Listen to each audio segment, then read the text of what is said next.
Good evening aspirants, welcome to daily editorial analysis of Shankar IAS Academy. Today's date is 9th January 2025. These are the two important editorial articles we are going to discuss in this news article discussion. The first one is about the river interlinking projects. What are the benefits of river interlinking projects? What are the challenges of it?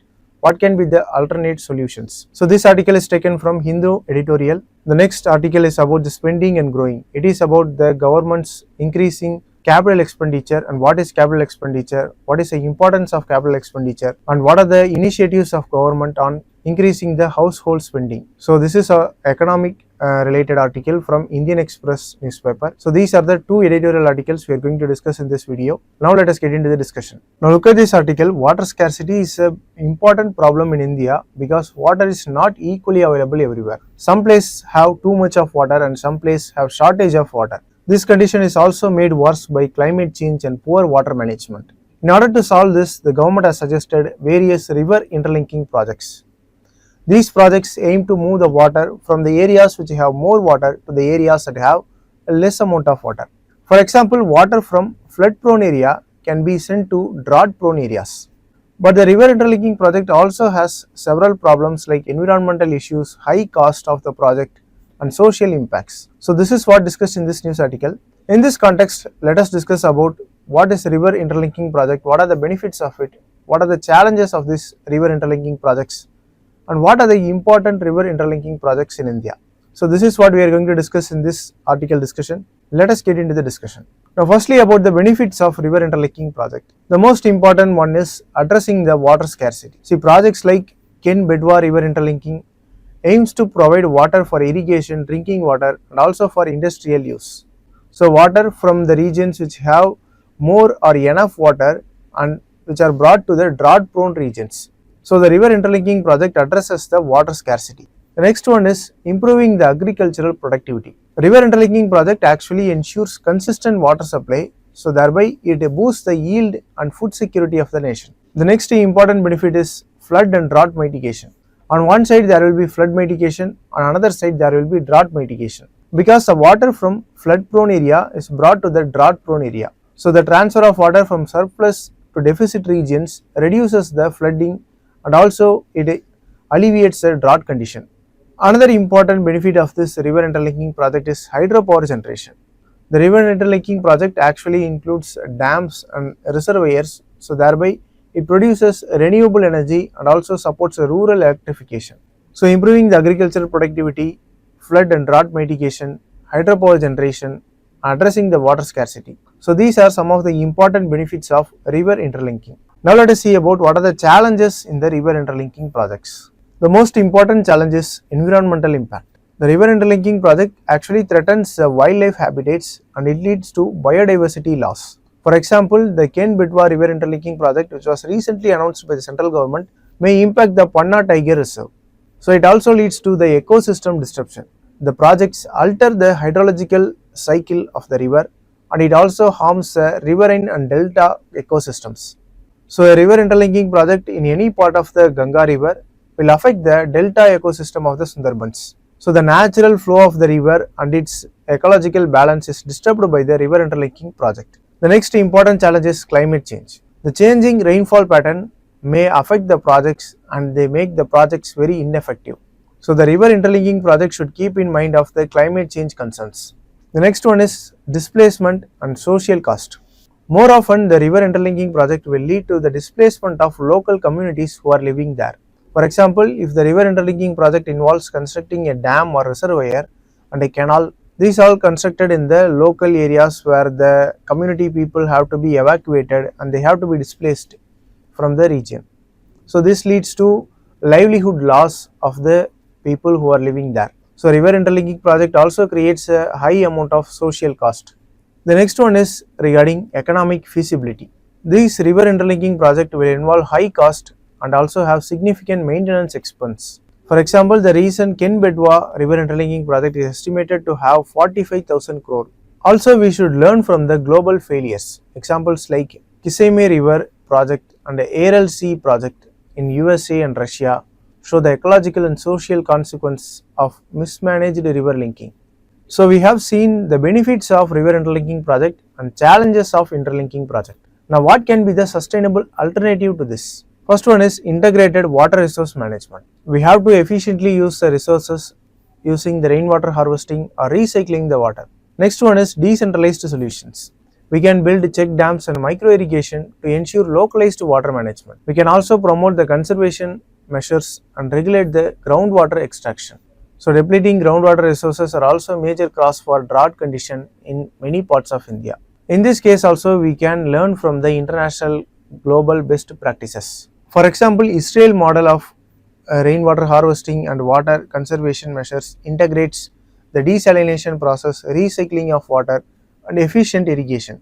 So, we can learn from the Israel's best model practices. So, these are the some of the sustainable alternatives to river interlinking project. Now, let us see major river interlinking projects in India. National Water Development Agency, which was established in 1982, is a coordinating agency for river interlinking projects in India. This National Water Development Agency will implement the National Prospective Plan (NPP) for water resource development. So, this National Prospective Plan, which is implemented by National Water Development Agency, and this plan has two components.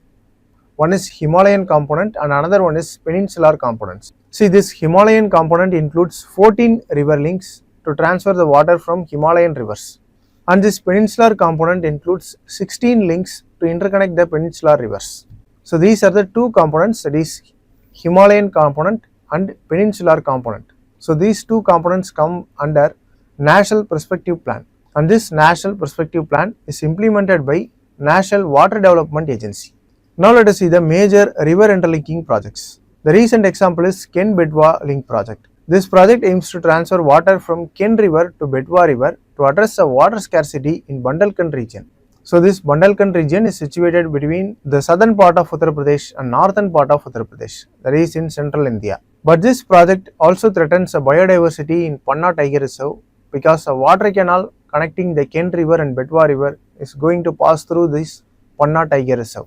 A large dam is also planned to be constructed in this Panna Tiger Reserve. So, the ecological balance of this tiger reserve is going to be threatened by this river interlinking project. Another important river interlinking project is Godavari Krishna link project. This project aims to transfer the surplus Godavari water to Krishna water. This is to support the irrigation in many regions. The next one is Par Tapi Narmada link project. This project aims to transfer the surplus water from Par, Tapi and Narmada rivers for irrigation and drinking water needs. So, these three rivers are west flowing rivers.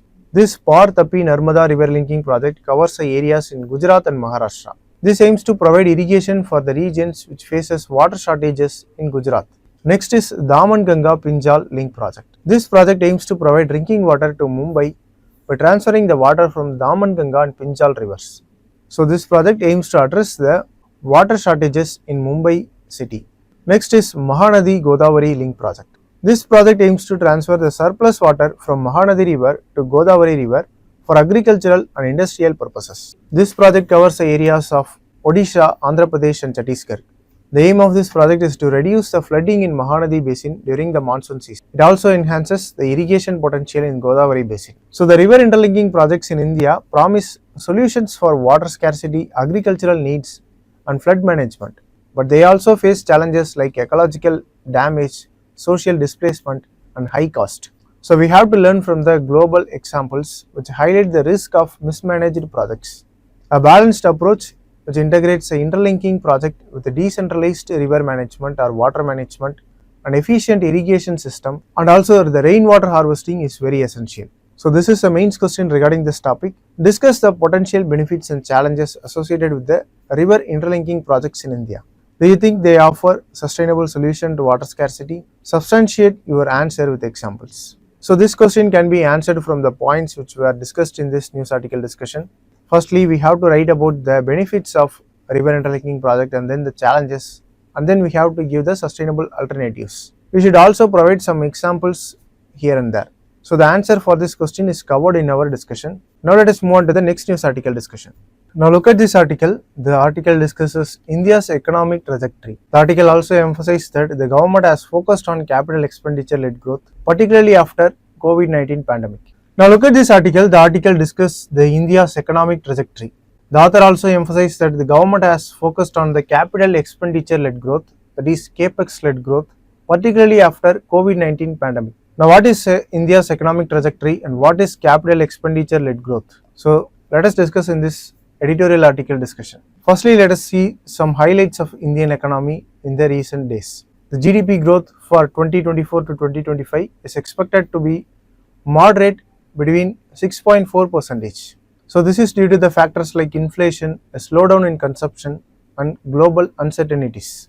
Private consumption is expected to rise from 4% in the last year to 7.3% in this year. So this private consumption will contribute to around 55% to India's GDP. Rural consumption has rebounded due to strong agricultural output, but urban consumption remains muted. Looking ahead, the GDP growth rate is projected to stabilize between 6.7% and 7% in 2025 to 2026. In the editorial article, we have seen that the government is experiencing capital expenditure-led growth. Now, what is capital expenditure? It refers to funds that a government spends in order to acquire or upgrade the physical assets. For example, the infrastructure, machinery, buildings or equipment. If the government is spending money on the infrastructure or buying equipments, then it means capital expenditure. So it is considered as an investment in the long-term growth and development of the country. So after the pandemic, government is focusing more on the capital expenditure. For the fiscal year of 2025, the budget allocation was a record high of 11 trillion for capital expenditure. So this is 3.4% of India's GDP. So the government is increasing the capital expenditure. As I said earlier, capital expenditure means building roads, railways, bridges, or building any infrastructure or buying equipments. So these comes under the capital expenditure. Now, what are the characteristics of capital expenditure? First is a long-term investment. Capital expenditure involves spending on assets which provide benefits over an extended period. Capex is used to acquire new assets or upgrade the existing ones or even extend their useful life and efficiency. For example, constructing a new factory or even upgrading technology systems comes under capital expenditure. Compared to other operational expenses, capital expenditure is generally or almost one-time investment for significant projects or investment. This capital expenditure will increase the productive capacity. So the Capex aims to boost productivity and efficiency, which enables businesses or governments to achieve higher output. Now let us see some of the initiatives by government to boost the domestic consumption in India. As we have seen in the news article, the domestic consumption in India is declining rapidly. So in the recent years, the domestic consumption have declined and government has taken many measures to increase the domestic consumption. On one side, the government is planning to increase the capital expenditure, that is the government spending. On another side, the household spending should also be increased. For that, the government has initiated many projects or schemes. So these are some of the important government initiatives to boost the domestic spending or household consumption. Firstly, about the rural income support scheme. Programs like Manrega, that is Mahatma Gandhi National Rural Employment Guarantee Act, and PM Kisan scheme provide income support to the rural household. So they increase the purchasing power of the rural household, thereby increasing their consumption. Next is social sector investment. Government is spending on health care for about 1.9% of GDP according to the economic survey of 2024, and it is also spending 2.9% of GDP in education and spending much on the social security programs. So this enhances the well-being of the citizen and they indirectly boost the consumption of the citizen. Measures like goods and services tax and simplification of income tax reductions also aims to increase the disposable income and they encourage the spending of the citizens. Programs like Skill India aims to enhance the employability of the workforce. So it tries to reduce the unemployment, leading to higher income and increased consumption. So these are some of the important government initiatives to boost the domestic consumption. So the government is increasing the capital expenditure on the government side and they are also making many initiatives to increase the household spending. So these are the things we have discussed in this news article discussion. This is a mains question regarding this topic. Interested aspirants can try to answer it. With this, let us conclude the discussion. With this, we have come to the end of the discussion. If you like the video, please share it with your friends and don't forget to subscribe to Shankar IAS Academy YouTube channel. Thank you for watching.